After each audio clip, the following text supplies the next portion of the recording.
Bedroom. रात का वक्त। आर्यन अपने बेड पर बैठकर मोबाइल देख रहा है। आर्यन उबासी लेते हुए, ओह, बहुत रात हो गई है। चेहरा धोकर सो जाता हूँ। आर्यन बाथरूम का दरवाजा खोलता है। लाइट जलती बुझती है। वो बेसिन के पास जाता है और नल खोलता है। आवाज आती है पानी की, तप तप तप तप तप। आर्यन अपने चेहरे पर पानी छिड़कता है और जैसे ही ऊपर देखता है, जम जाता है। आर्यन आईने में खुद को देख रहा है। वो अपनी आंखों को मलता है। लेकिन गौर करने वाली बात यह है कि आईने वाला आर्यन अपनी आंखें नहीं मलता। वो बस सीधा खड़ा होकर आर्यन को देख रहा है। आर्यन घबराकर, ये क्या? आर्यन अपना दाहिना हाथ उठाता है। आईने वाला साया अपना हाथ उठाता, बल्कि आईने के अंदर से धीरे से मुस्कुराने लगता है। आईने वाला साया अचानक आईने के कांच पर अपना हाथ जोर से मारता है। कांच में दरार आ जाती है। आवाज, शीशा चटकने की जोरदार परछाई आईने के अंदर से, भारी और गूंजती आवाज में, अब मेरी बारी है बाहर आने की। आईने के अंदर से काला धुआं बाहर निकलने लगता है। असली आर्यन पीछे की तरफ भागता है, लेकिन बाथरूम का दरवाजा बंद हो जाता है। अचानक आईने से एक हाथ बाहर निकलता है और आर्यन का गला पकड़ लेता है। आर्यन गला रूंधते हुए, नहीं, मुझे छोड़ दो, बचाओ। हम देखते हैं कि आईने के अंदर वाला साया अब बाहर खड़ा है और असली आर्यन आईने के अंदर कैद हो गया है। बाहर खड़ा साया, जो अब आर्यन जैसा दिख रहा है, लाइट बंद करता है। आईने के अंदर से आर्यन की धुंधली परछाई दिख रही है, जो कांच पीट रही है, पर कोई आवाज बाहर नहीं आ रही।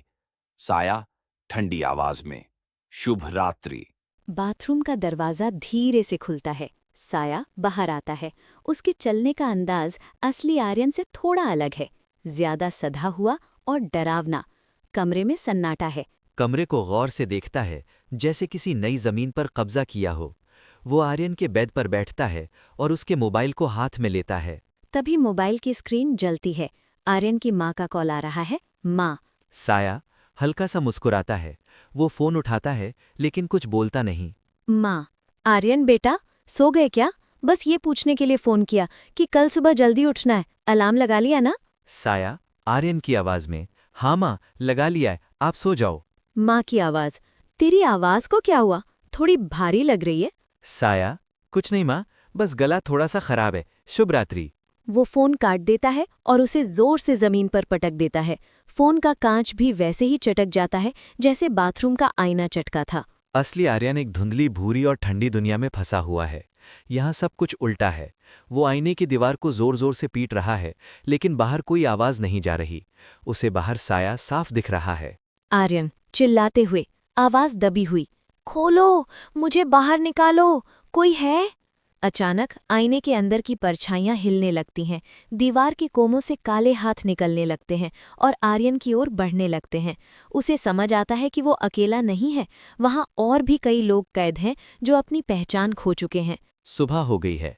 असली आर्यन की माँ कमरे में दाखिल होती हैं। माँ। आर्यन, उठो बेटा, कॉलेज के लिए देर हो रही है। बेड पर बैठा हुआ साया अपने हाथ देख रहा है। वो माँ की तरफ मुड़ता है।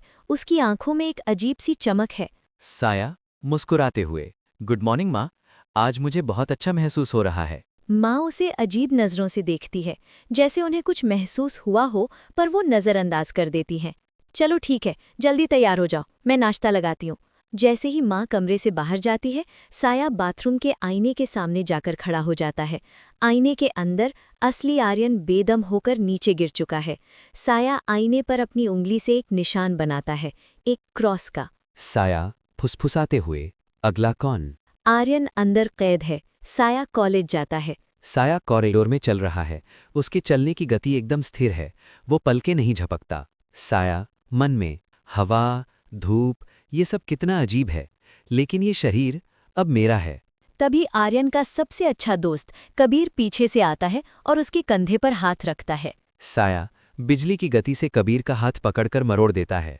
कबीर दर्द से कराहते हुए, आउच, भाई ये क्या कर रहा है? मैं हूँ कबीर। साया धीरे से हाथ छोड़ते हुए, सॉरी, मुझे लगा कोई हमला कर रहा है। हमला? तो ठीक तो है। और ये तेरी आंखों को क्या हुआ? ये इतनी काली क्यों लग रही हैं? साया कबीर के बहुत करीब आता है। क्या तुम्हें सच में लगता है कि मैं वही आर्यन हूँ जिसे तुम जानते थे कबीर? साया घर आ गया है। घर में अंधेरा है, सिर्फ किचन की हल्की रोशनी आ रही है। माँ डाइनिंग टेबल पर कुछ पुराना एल्बम देख रही हैं। अचानक उन्हें सीढ़ियों से उतरने की आवाज आती है। माँ, आर्यन, बेटा, तुम अंधेरे में क्या कर रहे हो? साया सीढ़ियों के अंधेरे में खड़ा है, केवल उसकी मुस्कुराहट चमक रही है। साया, माँ, मुझे पुरानी यादें मिटानी हैं। ये तस्वीरें, ये झूठ हैं। वो माँ के पास आता है और वो एक फोटो पर अपनी उंगली भेड़ता है, जिसमें बचपन का आर्यन मुस्कुरा रहा है।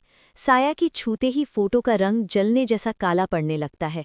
माँ घबराकर, बेटा, तुम्हारी उंगलियां इतनी ठंडी क्यों हैं? जैसे जैसे बर्फ। साया कुछ नहीं बोलता, पर ऊपर आ जाता है।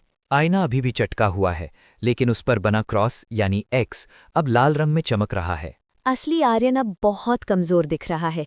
उसके शरीर के चारों ओर काले हाथ लिपटे हुए हैं। वो अपनी आवाज खो चुका है। वो आईने की सतह पर HELP लिखने की कोशिश करता है, लेकिन उसके शब्द खून की तरह बहने लगते हैं। तभी आईने के बाहर साया दाखिल होता है। वो अपने साथ कबीर को लाया है। कबीर बेहोश है। साया आईने की तरफ देखते हुए, देखो आर्यन, मैंने नया मेहमान ढूंढ लिया है। आर्यन आईने के अंदर से चीखने की कोशिश करता है, लेकिन सिर्फ एक फटी हुई आह निकलती है। साया फुसफुसाते हुए, एक अंदर एक बाहर, यही खेल है। साया पागलपन भरी हंसी से, ये तुम्हारी नई दुनिया है दोस्त। जैसे ही साया कबीर को आईने में धकेलने वाला होता है, कमरे की लाइट तेजी से जलने बुझने लगती है। आईने के अंदर से अचानक आर्यन एक आखिरी कोशिश करता है और आईने की दरार से अपना हाथ बाहर निकाल लेता है। बाहर खड़ा साया चौंक जाता है। असली आर्यन का हाथ साया का गला पकड़ लेता है। आर्यन की दबी हुई आवाज, अगर मैं नहीं तो तू भी नहीं। एक जोरदार धमाका होता है। साया हजारों टुकड़ों में बिखर जाता है और आर्यन बाहर आ जाता है।